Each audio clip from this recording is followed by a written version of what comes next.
Hello dear students, welcome back to my class. Your social science teacher is here. Guys, as you can see here, today I will continue the remaining part of the chapter Major Landforms of Earth. Dear students, this is part 3. I have successfully uploaded part 1 and part 2. If you want to really understand part 3 of this chapter, it is must for you to please go through the part 1 and part 2 respectively.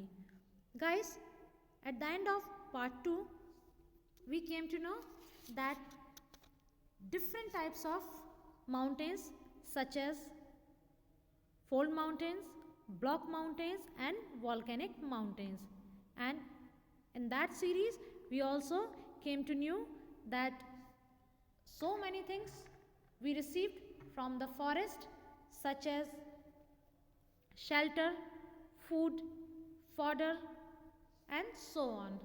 So, let's continue our next segment here. I hope you all have taken out your book. We get so many things from the forests such as gum, wrenches, etcetera. बच्चों, मैंने आपको part 2 के ending में बताया था कि हमें वनों से, फॉरेस्ट से और माउंटेन से पर्याप्त प्रकार के फ्लोरा एंड फौना, वनस्पति और जीव जंतु की प्राप्ति भी हमें होती है.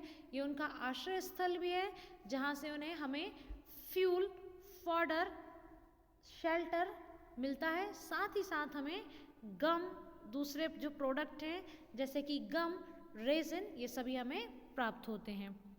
Mountain provides N idyllic site for tourist.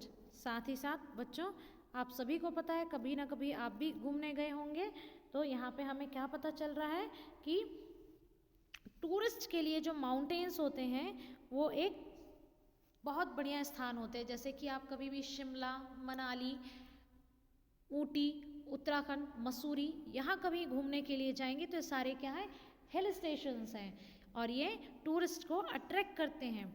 They visit the mountains for their scenic beauty. और वे पर्वतों की यात्रा उनकी प्राकृतिक सुंदरता को देखने के लिए करते हैं. आप भी कभी यदि शिमला, मनाली अपने पेरेंट्स के साथ या कभी घूमने के लिए गए होंगे तो क्यों गए होंगे? क्यों? क्योंकि वहाँ की जो नेचुरल ब्यूटी है वो आपको अट्रैक्ट करती है. Okay. Several sports like paragliding, hang gliding, river rafting, skiing are popular in mountains. आप वहाँ पर जाते हैं तो खाली तो बैठेंगे नहीं, तो वहाँ पर कई प्रकार के जो स्पोर्ट्स हैं जैसे कि paragliding, hang gliding, river rafting और स्कीइंग जो है वो माउंटेन्स के कुछ फेमस गेम्स में से एक है. Can you name some places in the Himalayas associated with this sports. अब क्या आप हिमालय में स्थित कुछ ऐसे स्थानों के नाम बता सकते हैं जहाँ पर ये खेल खेले जाते हैं? तो बच्चों, जहाँ तक मुझे पता है तो हिमालयन रेंज से नीचे जब हम ऋषिकेश की ओर आते हैं तो वहाँ पर रिवर राफ्टिंग के लिए सबसे इंडिया में फेमस जगह रिवर राफ्टिंग के लिए ऋषिकेश है और बाकी के प्लेसेस आप ढूंढ करके लिखेंगे. चलिए हम हमारे नेक्स्ट पार्ट की ओर आते हैं, लेकिन उसके पहले आप यहाँ पर देखेंगे आपको एक जो पिक्चर दिखाई गई है. Here you can see one picture.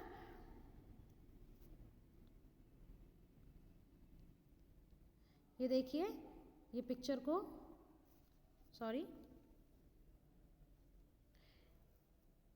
Magma wells up here under enormous pressure. यहाँ पर जो हमने वॉल्केनिक माउंटेन के बारे में पढ़ा था, तो ये कैसे बनता है वॉल्केनिक माउंटेन. ये देखिए वॉल्केनिक माउंटेन, ये एक प्रकार की ज्वालामुखी है बच्चों, वॉल्केनो, और इसके अंदर इस तरीके से ये जो प्रेशर बिल्डअप होता है, उसके बाद जब ये इरप्ट होता है तो इसके फैले हुए मैग्मा से भी माउंटेन बनता है. यहाँ देख लीजिए, magma buildup here under enormous pressure. अत्यधिक दाब के कारण क्या बनता है, मैग्मा बनता है. और हियर यू कैन सी लावा बम. ये ऊपर आकर के जब मैग्मा बहुत अधिक मात्रा में हो जाता है तो ये बर्स्ट होता है. Huge cloud of stream volcanic ash and gas. और यहाँ से जब ये बर्स्ट होता है तो इसमें ज्वालामुखी की राख और स्टीम, भाप और गैस से बनने वाले बादल यहाँ पर इरप्ट होते हैं। ये देखिए आप यहाँ देख सकते हैं, और इसको क्या कहा जाता है, इसे लावा वॉर्म कहा जाता है। तो यहाँ क्या दिया है, molten rocks flowing down this side is called lava। और ये जो आप यहाँ पर ये जो येलो कलर की सीरीज देख रहे हैं जो बाहर की ओर फैल रही है, तो किनारों से निकलने वाली ये जो पिघली चट्टानें ये क्या कहलाती हैं, ये लावा कहलाती हैं। और यहाँ पर the volcanic cone is composed of layer of ash and lava. अब ज्वालामुखी की ये जो कोन की तरह बनी हुई आकृतियां हैं, ये राख और लावा की परतों के जमने के कारण होता है। देखिए दीस आर द लेयर्स, ये जब ये जम जाएंगी तो इन पर क्या बनेगा, माउंटेन, और इसी को हम क्या कहते हैं, वॉल्केनिक माउंटेन कहते हैं। आई होप ये कॉन्सेप्ट आपको क्लियर हो गया होगा। चलिए आगे पढ़ते हैं हम प्लेटुआज। सो प्लेटुआज होते क्या है बच्चों, चलिए देखते हैं। A plateau is an elevated flat land. अब प्लेटुआ जिसे हिंदी में हम क्या कहते हैं बच्चों, इसे हम कहते हैं हिंदी भाषा में पठार कहते हैं। पठार समतल भूमि, ओके। पहाड़ तो आपने पढ़ा है कि जमीन से उठे हुए ऊंचे कुछ जो भूभाग होते हैं, लैंडफॉर्म्स होते हैं, उसे हम पर्वत कहते हैं। तो अब हम आते हैं प्लेटुआस, पठार में। अब plateau is an elevated flat land. पठार उठी हुई एवं सपाट भूमि होती है। ये कैसी होती है बच्चों, इस तरीके से फ्लैट होती है ऊंचाई पर। It is a flat top table land standing above the surrounding areas. अब यह आसपास के क्षेत्रों से ऊपर की ओर उठी हुई होती है, और इसका भाग कैसा रहता है, टेबल लैंड, एक टेबल जैसे ऊंचाई पर फ्लैट होता है। इसी तरीके से ये जो माउंटेन है वो कैसा होता है, ये जो प्लेटुआ है वो मेज के समान सपाट होता है, फ्लैट होता है। अ प्लेटुआ में हैव वन और मोर साइडेड विद स्टीप स्लोप्स। अब किसी पठार के एक से अधिक किनारे भी होते हैं। The height of plateaus often varies from few hundred meters to several thousand meters। अब इनकी ऊंचाई के बारे में हम पता करें तो बच्चों, ये जो प्लेटुआ होते हैं इनकी हाइट्स लगभग हमेशा कुछ 100 मीटर से लेकर कई हजार मीटर तक हो सकती है, लेकिन ये पहाड़ों से ऊंचे, पर्वतों से ऊंचे नहीं होते हैं। प्लेटुआस लाइक माउंटेन्स में बी यंग और ओल्ड। अब जैसे कि मैंने आपको अरावली हिल्स के बारे में बताया था कि वर्ल्ड की सबसे ओल्ड फोल्ड माउंटेन में से एक है, तो इसी तरीके से ये जो प्लेटुआस होते हैं ये पर्वत श्रृंखलाओं के समान नए और पुराने भी होते हैं। The Deccan plateau in India is one of the oldest plateau. अब जो भारत में दक्कन का पठार है वे विश्व के सबसे पुराने पठारों में से एक है। The East African plateau in Kenya,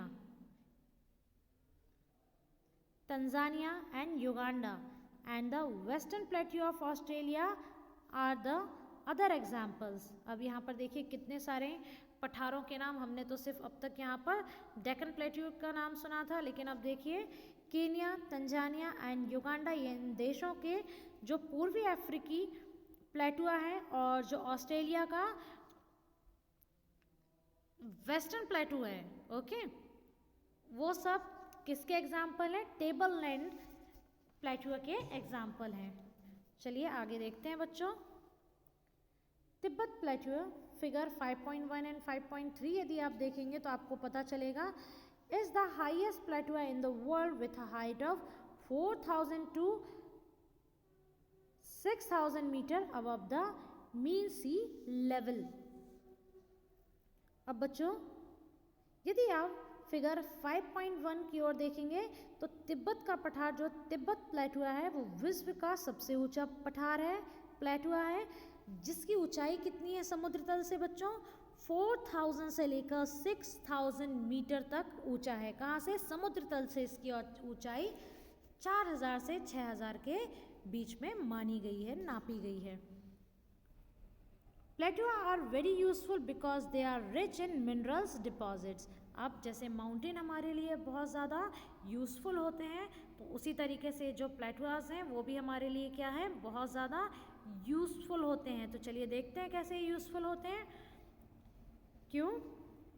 क्योंकि ये जो प्लेटूज होते हैं उनमें खनिजों की, मिनरल्स की मात्रा बहुत अधिक होती है. इनमें छुपे हुए मिनरल्स के खजाने भी देखने को मिलते हैं.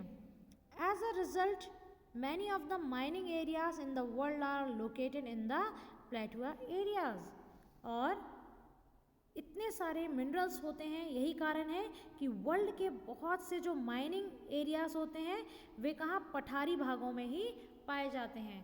तो बच्चों ये जो different types of metals, minerals, इन सब की बात करते हैं, ये जनरली किस फॉर्म में पाए जाते हैं, एक ट्रेजर के फॉर्म में पाए जाते हैं. और हमें कहाँ पर देखने को मिलते हैं, ये हमें प्लेटुआज एरिया में देखने को मिलते हैं. So guys, this was your part 3 and we have studied about the plateaus. In part 1 and 2 we have discussed about the mountain.